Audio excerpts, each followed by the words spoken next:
Seguirei a risca aqui protocolar litúrgica que me foi repassado no nosso cerimonial. Principio, portanto, saudando o eminente ministro Humberto Martins, presidente do STJ.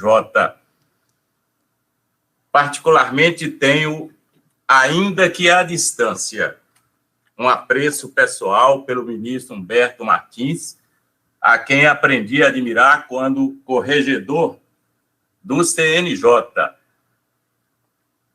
que, numa conversa rápida, deixou transparecer que não era portador de um repressivismo saneador, como eu costumo botar em votos na área penal, mas que fazia questão de dar prioridade aos aspectos administrativos daquela instituição, claro que sem perder de vista a correção por eventuais malfeitorias ou ilicitudes acaso perpetradas pela magistratura do Brasil. Além disso, o ministro Humberto Martins tem um perfil acadêmico, como já bem delineado pelo seu querido primo Nilson Soares Castelo Branco, a quem também admiro, portanto, esse perfil do ministro Humberto, que passou, cuja trajetória feita pelo Ministério Público e do Quinto Constitucional pela advocacia, veio das nossas vertentes genéticas, no particular, são irmãs siamesas, que eu também vim do Quinto Constitucional, o desembargador Nilson, o desembargador Aras, que aí estão presentes, essa mesma linha. Fica aqui o meu particular apreço por Vossa Excelência e os agradecimentos ao STJ e estar participando deste evento no plano virtual.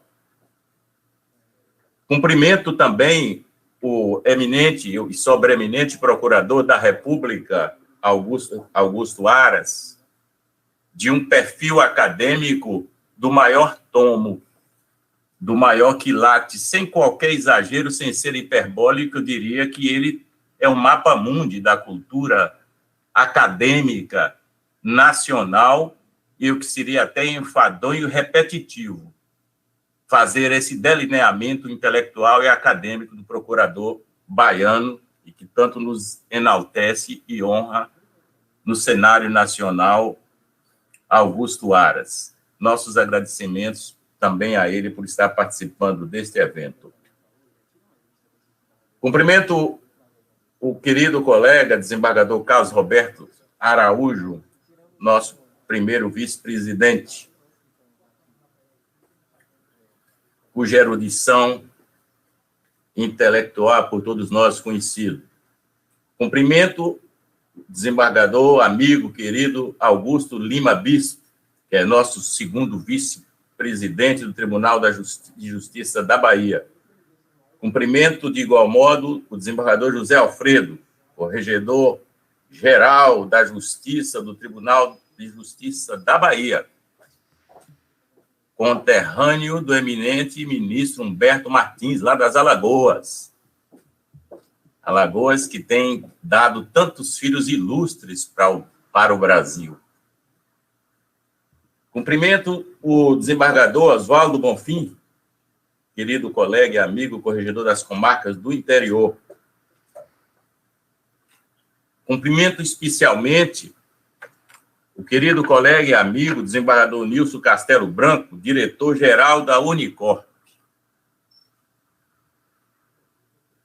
Aquele a quem eu chamo diuturnamente, no nosso convívio aqui, inteligência amor, inteligência luminosa, que sai à frente de todos nós, desvendando, eu digo, os ínvios e pedregosos caminhos do direito e da justiça, com essa luminosidade que lhe é peculiar e cujo trabalho à frente aqui da nossa Unicorp tem sido de um dos maiores encômios e um trabalho reconhecido nacionalmente. Cumprimento o meu querido amigo, desembargador José Soares Ferreira Aras Neto, intelectual também do maior tomo, com perfil acadêmico, uma excelente e benfazeja aquisição para o nosso tribunal. Que me perdoe a palavra aquisição, que é mais do direito civil, dá-se uma ideia de que eu estou coisificando o colega, mas não é não. É porque, nesse momento, me fugiu uma outra palavra capaz de defini-lo melhor. Cumprimento a querida doutora, eu vou usar o superlativo, queridíssima juíza Renata Gil, presidente da AMB, cujo trabalho brilhante eu tenho acompanhado, para e passo, trabalho feito corajosamente, de forma intimorata, e um trabalho, sobretudo, democrático, uma defensora, eu diria, intransigente, e que não se queda vencida toda vez em que a nossa magistratura vai sendo levada aos solavancos, sempre de forma corajosa e denodada, e intransigentemente. É uma defensora da magistratura nacional. É uma alegria, querida colega, revê-la aqui, ainda que no plano virtual, mas se considere abraçada afetuosamente, como se estivéssemos no plano presencial. A extensão desses cumprimentos também vai para a querida juíza de direito, Narti Dantas Weber, presidente da nossa MAB, que também é uma defensora das prerrogativas e dos direitos da magistratura da Bahia. Peço perdão inicialmente,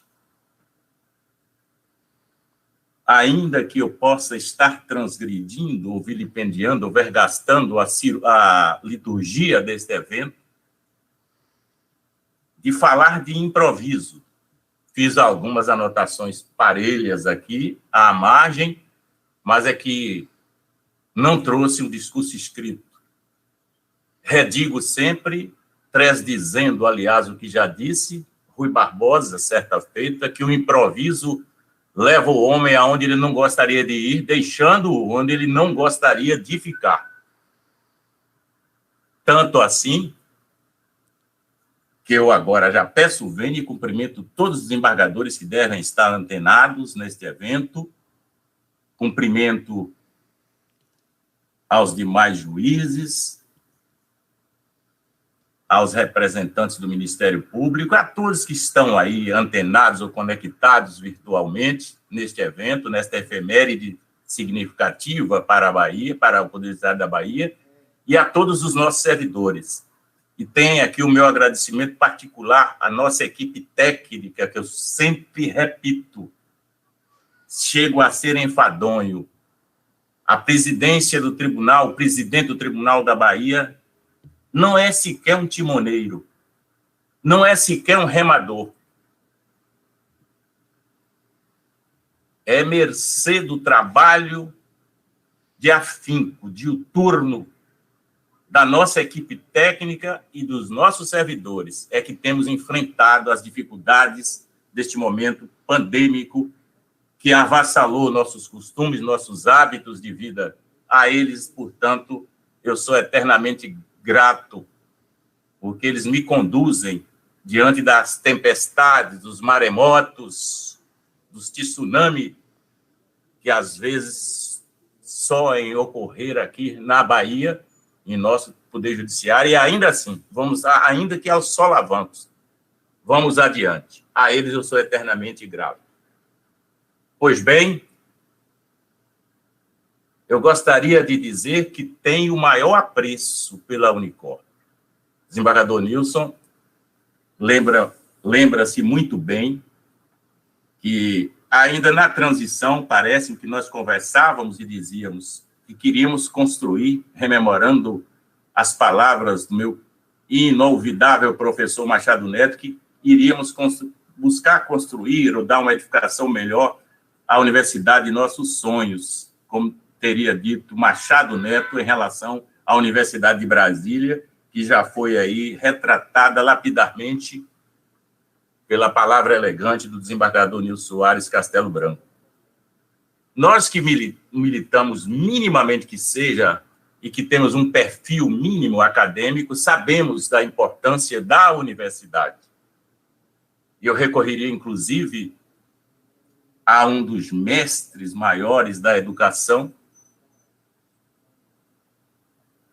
quando ele coloca o Edgar Morin, que a universidade serve para conservar, para memorizar, para integrar e ritualizar toda uma herança cultural de saberes. Em um dos livros dele, A Complexidade da Educação, os 7 saberes e tal, etc.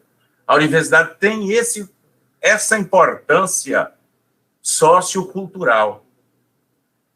Ela gera saberes, ela gera ideias e valores que, posteriormente, no curso dos acontecimentos, eles constroem uma verdadeira cultura, uma herança cultural nas sociedades. Essa é uma das missões precípuas da universidade. E ele diz mais ainda, que não se trata apenas da universidade de modernizar a cultura, mas de culturalizar a própria modernidade. Gosto desse trocadilho, acho bonito, que a universidade não é apenas para modernizar a cultura, mas para culturalizar a modernidade.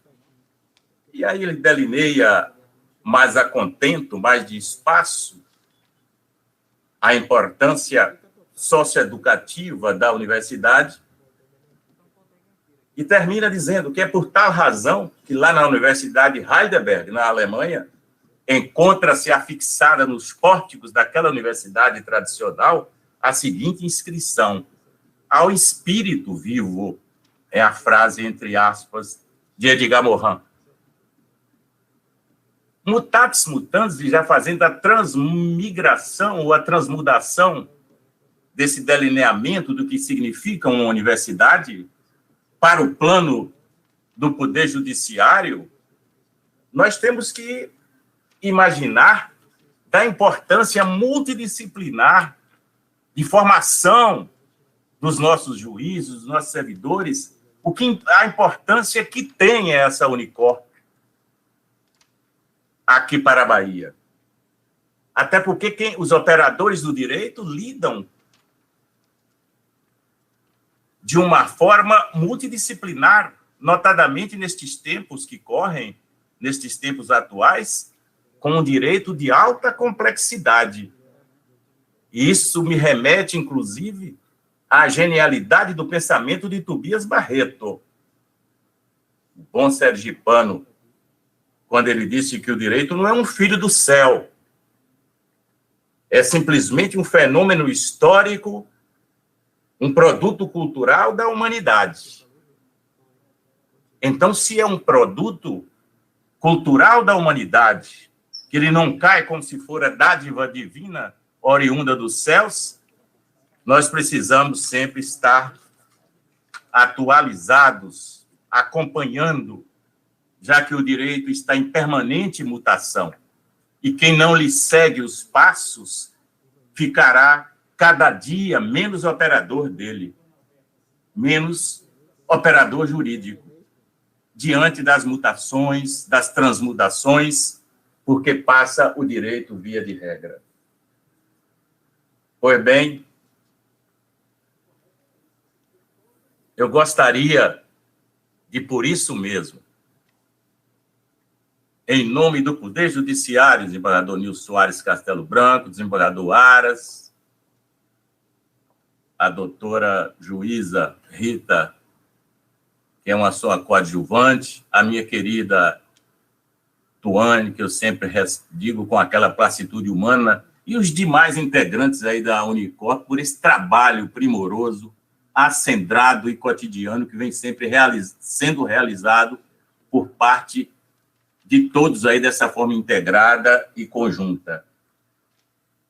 É muito bom para o Poder Judiciário contar com esta Unicorp para que a sociedade, para os jurisdicionados tomem conhecimento do que vem sendo desenvolvido em termos culturais na formação dos juízes na Bahia.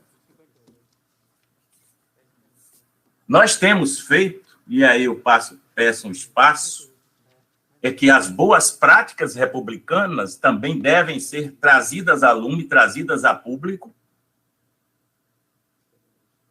O que temos feito nesse pouco tempo da nossa administração? Implantamos uma política de otimização dos gastos dos recursos públicos, e aqui eu estou lendo, iniciada em fevereiro de 2020, atingimos uma marca histórica de economia do valor de 150 milhões para o Tribunal da Bahia em apenas 5 ou 6 meses de administração. Desenvolvemos ferramentas de inteligência do negócio para controle dos gastos e para acompanharmos a execução orçamentária e investimentos, tendo criado um sistema de gerenciamento matricial de despesas. Encerramos o exercício de 2020 sem pedido de suplementação orçamentária após 18 anos que tal fato não acontecia na Bahia. E não se trata de nenhuma atitude minha de vanglória ou de egolatria exacerbada, não, porque o mérito tudo é da nossa equipe de trabalho, não é de Lorival Trindade. Alcançamos o menor índice de comprometimento da receita corrente líquida nos últimos 10 anos. Nomeamos 100 juízes de direito substitutos, com designação de 50 primeiros para as comarcas de difícil provimento, com a utilização de critérios estritamente objetivos nessas nomeações. E é bom que se sobreleve essa circunstância. Não há pedidos, não há apadrinhamento. Critérios objetivos de carência, deficiência estrutural em cada comarca. Instalamos 5 novas vagas para desembargadores. Criamos um programa de estágio de pós-graduação. Conquistamos o selo ouro no prêmio do CNJ de qualidade. Obtivemos o primeiro lugar em produtividade entre os tribunais de médio porte no ano transato de 2020, segundo os dados estatísticos do CNJ. E nossa lista de realizações é um tanto, eu diria até infinda, porque é muito grande, eu pouparia a leitura para não ser cansativo e exaustivo. Sobretudo, é que nós estamos vivendo, meus queridas colegas e queridos colegas, e aqueles que participam desta efeméride virtual. Nós estamos vivendo o que eu costumo dizer, tempos ominosos, terríveis, lúgubres, avassalados por esta terrível pandemia. É evidente que isso dificulta qualquer administração institucional. Esta pandemia, como eu colocava em outros eventos desse teor, falava literariamente, já que eu não tenho o dom poético do colega desembargador Carlos Alberto, que é um dos maiores poetas que eu conheço, é um bardo de palavra forte, tem outro poeta aí também, desembargador Oswaldo. Na minha literatice, eu diria assim, e estou já usando a palavra com tom pejorativo, não é nem no mínimo saber literário, mas na minha literatice do cotidiano, eu citava Albert Camus em A Peste, fazia um comparativo dizendo que a vida imita a arte, quando aquela terrível peste avassalou e recaiu lá na cidade de Oran e tal, e fazia outro comparativo com Gabriel Garcia Marques. Mas hoje eu não vou citá-los. Eu vou buscar um poeta baiano, Aleilton Fonseca, nascido nas terras de Firmino Alves, aqui na Bahia. Acabou de editar um livro fenomenal, falando sobre a pandemia. Terra em Pandemia. Ele se inspirou de uma forma através de citações artesanais, de citações literárias, históricas e até mitológicas desse livro. Ele buscou a inspiração no poeta americano-inglês T.S. Eliot, quando escreveu lá The Waste Land, não sei em inglês, mas a tradução para o português é a terra desolada. E Aleilton coloca o Bom Baiano, livro escrito entre maio e setembro do ano 2020. Ele escreve: abril e maio foram os mais cruéis dos meses. Malmiqueres pisoteados nos cemitérios, canteiros de corpos infectos em covas rasas. Tristes dias, noites hediondas ao pôr do sol, contavam-se os cadáveres empilhados nos corredores. O beijo da morte, terno e eterno, a todos iguala? Desespero e pranto, pena e raiva. Améns. O verão dera sinais, e fomos vis, cegos e surdos.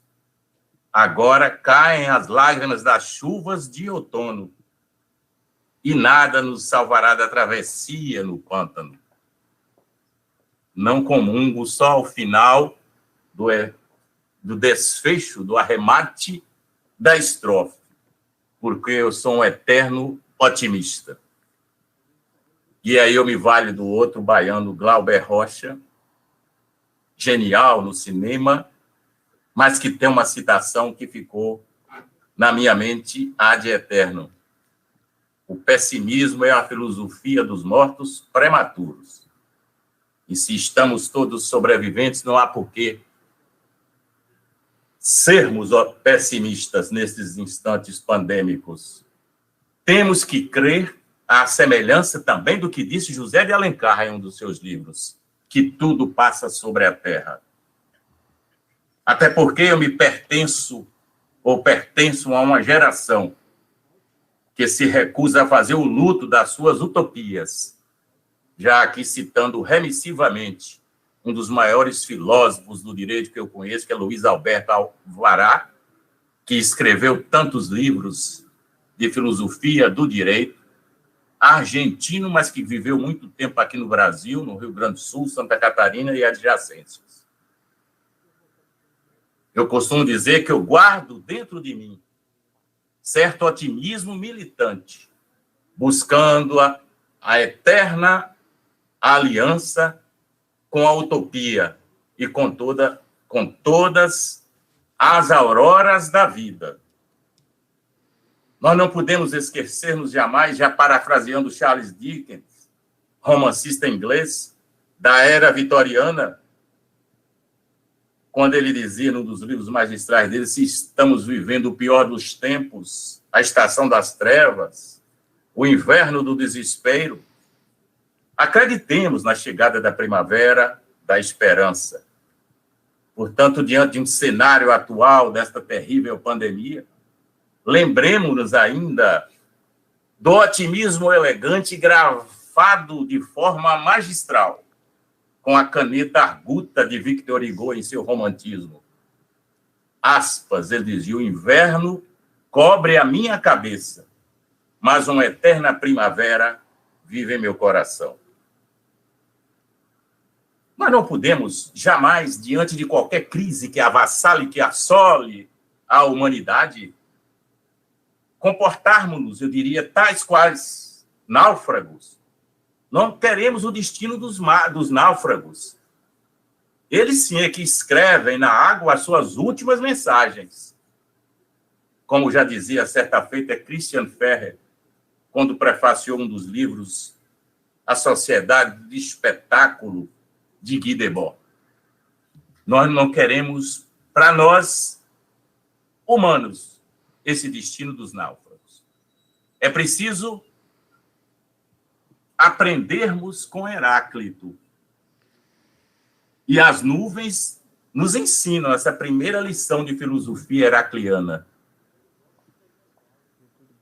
Tudo flui, nada permanece. Pois bem, até porque nós temos sempre já aí, à luz do escritor Miyakoto, viajar com esperança, que é muito melhor do que chegar. E ele pergunta, o que faz andar a estrada? Ele mesmo responde, é o sonho. Enquanto a gente sonhar, a estrada permanecerá viva. É para isso que servem os caminhos, para nos fazermos parentes do futuro. Ele cita isso lá em Terra Sonâmbula. Então, minhas queridas e queridos participantes, já rumando, ou já indo para o ocaso da minha fala, eu peço até perdão se não tive tempo de ter sido breve, como eu costumo dizer, nós temos que continuar velejando pelos mares da vida, sem medo destas tempestades, e sempre contemplando os longes do horizonte, em busca de um porto de salvação, de um porto de chegada e de calmaria. Eu digo aqui que precisamos, já citando alguém, manter a alma forte e o coração sereno, e temos que seguir adiante, seguirmos em frente, abrindo no chão, por onde haveremos de passar, a vereda da esperança. Caminheiros errantes, que somos todos nós, mas sejamos luzeiros da esperança, luzeiros do futuro. Vamos buscar e termos a esperança em um outro amanhã. Eu digo, de um outro normal, e não desse novo normal. Porque se pretendermos que voltemos a viver ou a reviver um novo normal, significa que nós vamos continuar os mesmos erros, as mesmidades, as mesmices, os desacertos, a falta de solidariedade, de fraternidade entre os humanos. Nós temos que reinventar o ser humano a partir da experiência terrível e catastrófica, porque passou a humanidade e porque está ainda passando a humanidade. Nós temos que aprender a lição para que possamos construir um outro normal. Mas é preciso ter dentro da gente esse reconforto, essa reconfortante esperança que sempre se renova. E temos certeza de que haveremos de aprender com o recomeço, como se fosse de uma nova primavera, para ficarmos com as palavras de Cecília Meirelles, a divina, quando ela diz que é hora de abraçarmos as pessoas queridas como abraçamos as demais estações. Praz aos céus que essa nova estação venha para que possamos abraçar aqui a Renata Gil, a Narti, os demais integrantes dessa conferência, deste evento virtual, os queridos desembargadores, com um abraço físico, fraternal, efervescente do calor humano. Enfim, com estas palavras, gostaria, já finalizando, de dizer a todos os meus agradecimentos fraternos por terem participado aqui, saindo dos seus afazeres, das suas dificuldades cotidianas no enfrentamento da vida nestes tempos pandêmicos, para prestigiar a Unicorp, inaugurada aqui hoje, para nós um evento do maior tomo, da maior envergadura e da maior simbologia histórica, porque aqueles que trilham os caminhos acadêmicos bem sabem a real significação do que é uma universidade. Desembargador Nilson Soares, tenho o meu respeito e admiração por ser essa inteligência luminosa, essa inteligência rutilante.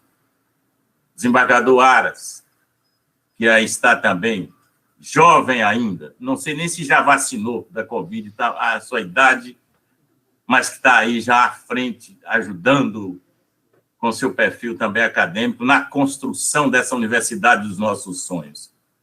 Agradeço às queridas colegas desembargadoras, aos queridos colegas desembargadores da Bahia, à magistratura baiana do primeiro grau e aos juízes, o empenho, o denodo com que todos se conduzem neste instante, coadjuvando no enaltecimento do nosso poder judiciário baiano. Desembargadora Narti Weber, que eu sempre entro em rota de colisão, às vezes, com ela, depois eu acho que ela tem razão, eu me curvo, mas faz parte do processo democrático, interlocutório e institucional. Agradeço penhoradamente aos queridíssimos servidores de nosso Tribunal de Justiça da Bahia, de uma produtividade agigantada nestes tempos pandêmicos. Agradeço à OAB, ao Ministério Público Baiano, a todas as instituições coadjuvantes neste nosso cenário lúgubre em o qual nos encontramos envoltos por esta pandemia que vai passar. Agradeço de coração, finalmente, a todos, deixando aqui o meu abraço virtual, à distância, mas com muito pesar sobre esse aspecto. Gosto de sentir a efervescência do abraço fraternal no plano físico. Obrigado, portanto, a todos e fiquem todos com Deus.